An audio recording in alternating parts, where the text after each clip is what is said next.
Media theory has long been a dominant framework within leftist academic discourse, particularly among scholars working within the Marxist tradition.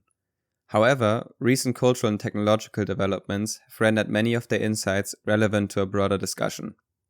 While certain elements of leftist media critique remain firmly rooted in ideological analysis, several key concepts offer valuable tools for understanding contemporary cultural dynamics. The pervasive influence of media and digital technologies has fundamentally reshaped how individuals perceive themselves and others. In today's hyper-mediated society, these forces operate with near autonomous power, embedding themselves into the fabric of everyday life. The result is an environment in which media not only reflects but actively structures social reality, shaping collective attitudes in subtle yet profound ways. The media-saturated landscape has given rise to new forms of identification and self-conception, none more emblematic than the rise of the literally me phenomenon. What a day.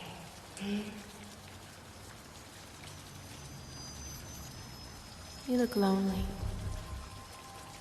I can fix that. Originally an obscure cultural trend, the literally me phenomenon has surged into mainstream consciousness. A development that is particularly striking given its origins. The phrase, which signifies deep identification with fictional characters, initially resonated with disenfranchised young men on society's margins. Yet in recent years, this sentiment has grown pervasive, suggesting that what was once a fringe perspective has now achieved broader cultural traction.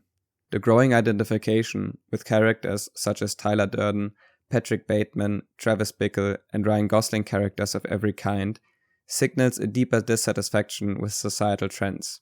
These characters aren't engaged with as fictional constructs but as authentic archetypes. Their struggles are romanticized precisely because they are not real. They offer a purified, cinematic version of rebellion, free from the messiness of actual resistance. Real-world issues, loneliness, economic despair, political disillusionment, are replaced by fictional proxies. People don't ask, why do I feel empty? They ask, which character's emptiness best represents me? But how can this be? Guy Debord and Jean Baudrillard are 20th century media theorists that both recognize the dominance of images, specifically TV and radio, and their content such as movies, shows, and advertisement, which more and more influence the way in which people interact, think, and feel about the world. Debord and Baudrillard posit that mass media produced a society that is totally alienated from actual reality. The omnipresence of consumable images trumps our actual lived experience, and the lived experience of others. But how does this actually work? Romance as a concept is originally found in loving monogamous relationships. Romanticism as an epoch poeticized this relationship in poems and plays. Mid-20th century Hollywood screenwriters adopted the ideas of romanticism in their narratives, as seen in Disney movies. Based on these narratives, screenwriters in the present created movies that influence our perception of how romance should look like and our understanding of our own relationships and the standards we have, even if only subconsciously. Our reality is increasingly shaped by representations detached from any original meaning, from how we perceive sexuality to fashion to politics. As these representations, no longer rooted in reality but in copies of it, come to dominate, we enter a new reality dominated by signs and images, what Baudrillard called hyperreality. Mass media functions as an image production machine, perpetuating and expanding hyperreality. It even aestheticizes its own critics and adversaries, absorbing dissent into its logic. Through this process, critique itself becomes a commodity, rendered into consumable content, stripped of its subversive power. The literally me phenomenon undergoes the same process of aestheticization and neutralization. Initially an expression of profound frustration and alienation from the status quo, it transforms the staged narratives and images of fictional characters, seen in viral edits, into something more palpable than our actual suffering. Rather than channeling this discontent into questioning the systemic conditions that produce such alienation and existential dread, we mimic these curated personas, devolving into passive consumers who crave validation and identification over meaningful change. The edits craft an ambiguous, emotionally charged atmosphere, heightened by evocative music, that obscures the absence of concrete meaning. This vagueness invites the viewer to project their own emotions onto the image. This is comparable to a trite aphorism, vague enough to resonate universally, yet so ambiguous that it invites contradictory interpretations. It offers just enough substance to let individuals project their own meaning, while remaining too broad to foster any collective understanding. These subcultures exacerbate the problem by fostering a false sense of belonging. The images consumed simulate communal dialogue, but in truth it is merely collective consumption disguised as community, what Baudrillard called speech without response. Yet today we have advanced beyond even this one-sided exchange.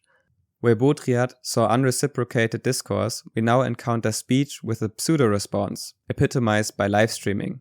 The viewer participates in the chat, and the chat, in turn, mediates the relationship between viewer and streamer. Though this interaction is technically real, it never crystallizes into a genuine social bond, only the illusion of one.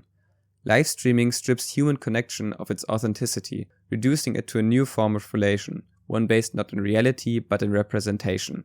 The medium is the message. A phrase coined by media theorist Marshall McLuhan captures the shift from modernist human agency to postmodern media contingency. In the 19th century, Enlightenment thinkers framed the world through the lens of human action. What does man do with technology? The 20th century, however, introduced a paradigm shift with the rise of communication technologies like radio and television. No longer was the question about human control. Instead, thinkers like McLuhan began asking, how do these machines alter our relations to one another and to ourselves? As John M. Colkin put it, we shape our tools and thereafter they shape us. McLuhan posits that every major technological leap reconfigures human identity, from the invention of writing to the printing press to mass media. Yet this transformation is rarely seamless.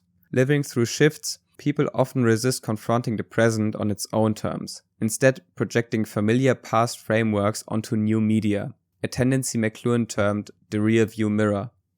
This phenomenon is evident in modern political ideologies, whether left or right.